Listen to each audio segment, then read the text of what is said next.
You'll never stop supporting us, my brother mocked. You have 30 days to figure out your finances, I said coldly. 7 months later, they called me from a Motel 6. I was 23 when I became the head of our household, not by choice, but by necessity. 1 minute, I was a young guy with entry-level pay and big dreams. The next, I was shouldering a mortgage, utilities, and the weight of 2 adults who would spend the next 6 years draining me dry. For 6 years, I've been paying my mother and brother's mortgage, utilities, groceries, and more. Last month, I finally stopped. Now they're calling me from a Motel 6 begging to come home. But there is no home anymore, and I'm not sure I care. I'm not writing this for sympathy. I'm writing this because I need to know if I've finally gone too far. Dad's heart attack came without warning.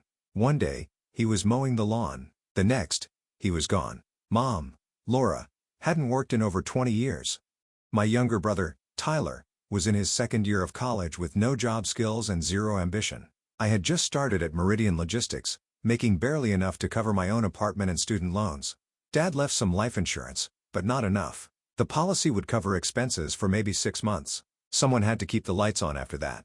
Just until I get back on my feet, Mom promised, her eyes red-rimmed but dry. She'd stopped crying by then. The numbness had set in. I'll find something part-time, and I'll get a campus job, Tyler added, though his expression suggested he'd rather eat glass. At first, I didn't mind. We were grieving. We needed each other. I moved back into my childhood bedroom to save on rent, picked up weekend shifts, and funneled every spare dollar into keeping our family afloat. It was supposed to be temporary. It never was. 3 months after Dad died, Tyler totaled his car. He'd been texting while driving, lucky to walk away with just a broken arm. The insurance rate skyrocketed. I took a second job stocking shelves at a liquor store to cover the difference. It's just temporary, James, Mom assured me, squeezing my shoulder, until Tyler gets back on his feet. 6 months in, Mom still hadn't looked for work. Her excuses evolved with impressive creativity. First, it was grief, then anxiety, then her bad back that never stopped her from playing tennis with her friends every Wednesday. When I pushed her on it, the waterworks started. Your father would be so disappointed, she'd say, dabbing at tears that seemed to materialize on command. He always took care of this family. The guilt would hit me like a sucker punch to the gut. I'd back down, work another double shift, and try to ignore the growing resentment burning a hole in my chest. Meanwhile, Tyler dropped out of college after his 3rd year. It's not for me. He shrugged as if we hadn't just wasted thousands on his education. He cycled through a series of jobs, each one beneath him somehow. Cashier at Target, too boring. Barista at Starbucks, too early in the morning. Data entry at Dad's old firm, too repetitive. He'd work somewhere for 2 weeks, decide it was beneath him, and quit without notice. Then he'd lounge around the house playing video games until Mom nagged him into applying somewhere else. Despite contributing exactly zero to the household, Tyler never seemed to go without. Latest iPhone? Check. Designer clothes? Check. Weekend trips with friends? Check. All while I wore the same 3 pairs of jeans until they developed holes. The numbers were staggering. $1,800 monthly mortgage, $400,600 in utilities, $500 in groceries more when Tyler's friends raided our fridge, plus car insurance, property taxes, home repairs, and the countless loans that were never repaid. Over $150,000 in 6 years, money I could have used for my own home, my own future. I tried having the hard conversations. God knows I tried. Mom, I can't keep doing this, I said one night. Spreadsheets spread across the kitchen table. Look at these numbers. I'm drowning. She looked at the papers like they were written in hieroglyphics. You're doing so well at your job though. That promotion really helped, and it's not like you have a family to support. That was the real kicker. I couldn't have a family because I was too busy supporting them. Relationships fizzled when partners realized my family would always come first, not by choice, but by financial necessity. I canceled dates to cover Tyler's car payment, missed weekend getaways to fix the leaking roof, put my life on perpetual hold because I couldn't save a dime. Tyler was even worse when confronted. Dude, chill. I'm between opportunities right now. My buddy might hook me up with something in sales next month. Next month never came. I was working 60 hours a week while they complained about my absence. I was surviving on energy drinks and 4 hours of sleep while they criticized my mood. I was having panic attacks in the bathroom at work while they planned vacations I'd end up financing. The irony, they said I reminded them of Dad, the ultimate compliment in their eyes. The comparison made me want to scream. Dad provided for his family because they were his responsibility. I was providing for grown adults who saw me as their personal ATM. My 20th birthday fell on a Thursday. I pulled a double shift because we were short-staffed, then stayed late to finish quarterly reports. No one at work knew it was my birthday. I hadn't mentioned it. I drove home at 10 p.m. exhausted, but holding on to a small hope that maybe Mom had remembered. Maybe there'd be a cake or at least acknowledgement of the day. The house was lit up like Christmas, bass thumping through open windows. For a second, I thought they'd thrown me a surprise party. The thought brought tears to my eyes. Maybe they did care. Then I saw the cars lining the street. Tyler's friends, the same ones who ate my food, drank my beer, and never so much as offered a thank you. I found them in the living room. Tyler and 5 of his buddies sprawled across furniture I'd paid for playing the new PlayStation 5 I hadn't even known he'd purchased. Empty pizza boxes littered the coffee table. Premium bottles of liquor, the kind I couldn't afford to buy for myself, stood half empty on every surface. Mom sat in the corner laughing at something on her phone. She glanced up when I entered, her smile fattening slightly. "Oh, you're home early," she said, as if 10 p.m. after a 14-hour day was early. Something inside me shifted. A tectonic plate of rage and resentment that had been building pressure for 6 years finally slipped. "Do you guys even realize how much I sacrificed for you?" My voice came out quiet, too quiet. The room fell silent. The game paused. Mom sighed dramatically.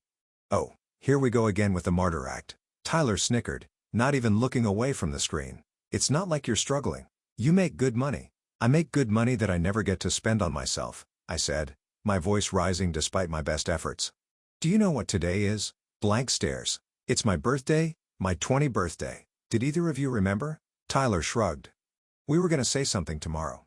"Chill out." One of his friends, a perpetual mooch named Dave, had the audacity to laugh. That laugh broke something in me. The final thread of obligation sliced clean through.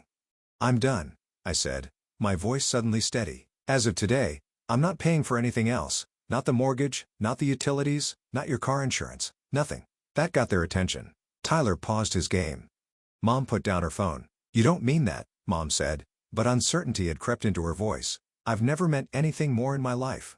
Tyler laughed then, a sharp dismissive sound that cut deeper than he knew. "You'll never stop supporting us. You're too guilty, too responsible. Dad would be so disappointed if you abandoned us." Mom's laugh of agreement was the final nail in the coffin of our relationship. They were right. I would never stop unless I made the decision right then and there. In that moment, looking at their smug, entitled faces, something inside me just broke. All the guilt, all the obligation, all the misplaced responsibility, gone. "We'll see," I said quietly. I walked upstairs to my room while they resumed their party. I packed 2 suitcases with essentials, clothes, important documents, my laptop. I transferred my portion of the joint account to my private account. I wrote a note with explicit instructions that I would not be providing any further financial support effective immediately. They were still laughing when I walked out the door. I checked into a Holiday Inn that night. The irony wasn't lost on me. Finally, spending money on myself felt like a criminal act. I lay awake staring at the ceiling, waiting for the guilt to crush me. It never came. Instead, I felt hollow, then light, then something close to peace. For the first time in 6 years, I wasn't responsible for anyone but myself. The next morning, I found a small studio apartment and paid 3 months' rent up front. I canceled every automatic payment tied to their expenses. I called each utility company and removed my name. I met with a lawyer who confirmed I had no legal obligation to support my adult mother and brother. Then I sent Mom an email detailing my decision with clear timelines. "You have 30 days to figure out your finances. The mortgage is due on the 1st. Utilities will be shut off if not paid by their respective due dates. I've left enough groceries for 2 weeks. The response was immediate and overwhelming. My phone exploded with notifications. "You can't do this to us." Yes, I could. After everything I've done for you. What exactly had she done for me lately? "You're just like your father, always thinking about money." Dad had worked himself to death providing for ungrateful people. So, yes, maybe I was like him after all. The tactics evolved over days. First came rage, then tears, then bargaining, then threats. Mom claimed she'd tell the entire family I was abandoning her. I told her to go ahead. I had bank statements stretching back years. Tyler's approach was more direct. "You're dead to me," followed by, "Can I just get enough for this month's car payment?" Extended family got involved. Flying monkeys deployed to pressure me back into line. Aunt Kathy called to tell me I was breaking my mother's heart. Uncle Steve sent long paragraphs about family obligation. Cousins I hadn't spoken to in years suddenly had opinions about my character. I stopped answering calls, changed my number, went to work, came home to my tiny apartment, and slept through the night for the first time in years. No anxiety about bills, no dread about tomorrow. Just quiet. The consequences hit faster than even I expected. Week 1, The internet was shut off. I know because Tyler messaged me from a friend's phone raging about how he couldn't even game online. Week 3, Mom's car was repossessed. She left a tearful voicemail claiming she couldn't get to doctor's appointments. She didn't have any doctor's appointments. Month 2, the first foreclosure notice arrived. This triggered a new wave of panic. Mom texted that she was in the hospital with chest pains. I called the hospital directly. They had no record of her. Every plea, every manipulation tactic, every lie strengthened my resolve. Every time I felt myself wavering, I remembered that laugh, the casual cruelty of it, the entitlement, the absolute certainty that I would continue to set myself on fire to keep them warm. They showed up at my workplace on a Tuesday afternoon. I was in a meeting when security called. Mom and Tyler were in the lobby causing a scene. Mom was crying. Tyler was yelling, making a spectacle designed to embarrass me into compliance. I asked security to escort them out and went back to my meeting, hands shaking, but voice steady. Later, I sent a final email. Do not contact me again. If you come to my home or workplace, I will file for a restraining order. That night, I cried for the first time since walking out. Not for them, but for the family we could have been. For the support that should have flowed both ways. For the 6 years I'd never get back. 3 months passed in blessed silence. I was promoted at work. All that extra energy previously spent managing their chaos now channeled into my career. I started dating again. I began therapy to unpack the guilt that still occasionally ambushed me in quiet moments. My cousin Jamie, the only family member who understood my position, gave me occasional updates. The foreclosure process was moving forward. Mom and Tyler had briefly moved in with my grandmother until she'd kicked them out for borrowing money from her purse. They were now staying with a distant relative in a cramped 2-bedroom apartment. Tyler had been forced to sell his PlayStation and designer clothes. Mom had pawned her jewelry. The reality they'd avoided for years had finally caught up with them. For what it's worth, Jamie told me over coffee, people are starting to see your side. The stories they're telling don't add up, and everyone knows you supported them for years. I nodded but found I didn't really care about family vindication anymore. For the first time since Dad died, I was saving for my future instead of bankrolling their present. I'd started a 401k. I was researching first-time homebuyer programs. I was living my life. 7 months after walking out, I received a text from an unknown number. The house is gone. We're at Motel 6. Please help us. The old James would have rushed to rescue them. The new James felt a cold wave of something between satisfaction and sorrow.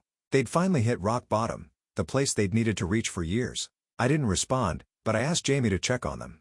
She reported back that Tyler had finally gotten a job at an Amazon warehouse. The work was grueling. The pay barely enough to cover their motel room. Mom had applied for government assistance. They were, for the first time in years, facing the consequences of their actions. They're selling the victim story hard, Jamie said, but they're finally doing what they should have done years ago, taking responsibility. A year passed. I bought a small condo, started a relationship with someone who respected boundaries, built a life that was wholly mine. I was grabbing coffee at a shop across town when I saw him. Tyler, dressed in a warehouse uniform, looking older and thinner than the last time I'd seen him. He noticed me before I could decide whether to leave. Our eyes met. A year's worth of unspoken words hung in the air between us. He approached slowly as if expecting me to bolt. "Hey," he said, the single syllable carrying the weight of our collapsed relationship. "Hey," I replied. We stood in awkward silence until the barista called his name. He grabbed his coffee and hesitated, then gestured to an empty table. Against my better judgment, I sat. "You look good," he said and sounded like he meant it. "Thanks. How are you?" He shrugged. "Getting by, working at the fulfillment center. It's hard, but it's something. And Mom, living with Aunt Susan, got a part-time job at the grocery store." He stared into his coffee. "She's not happy about it." The understatement almost made me laugh. Of course, she wasn't happy about it. Working had never been part of her plan. "You were right," Tyler said suddenly, the words rushing out like he'd been holding them back. "We took advantage. I took advantage. He swallowed. "I didn't know how to stop. It was so easy to let you handle everything." It wasn't an apology, not really, but it was the closest thing to acknowledgement I'd ever gotten from him. "I should go," I said standing. "My break's almost over." Tyler nodded. "James," he called as I turned to leave. "Dad would have been proud of you setting boundaries. I mean, he always said you were the strong one." I froze, tears threatening. Trust Tyler to find the one thing that could still reach me. "Take care of yourself," I said and walked away. I don't know if we'll ever really be a family again. The damage runs too deep, the patterns too established. Mom still believes I abandoned them. Tyler is only beginning to understand the magnitude of their exploitation.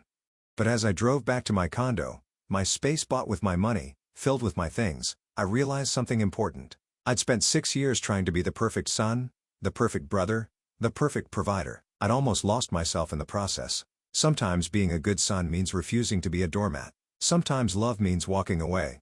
And sometimes the most important person to save is yourself. They're still struggling, still living paycheck to paycheck. Part of me feels guilty, but a larger part recognizes that their struggle now is healthier than their parasitic comfort before. They're finally living in reality, not the consequence-free fantasy I funded for too long. As for me, I'm living for myself now.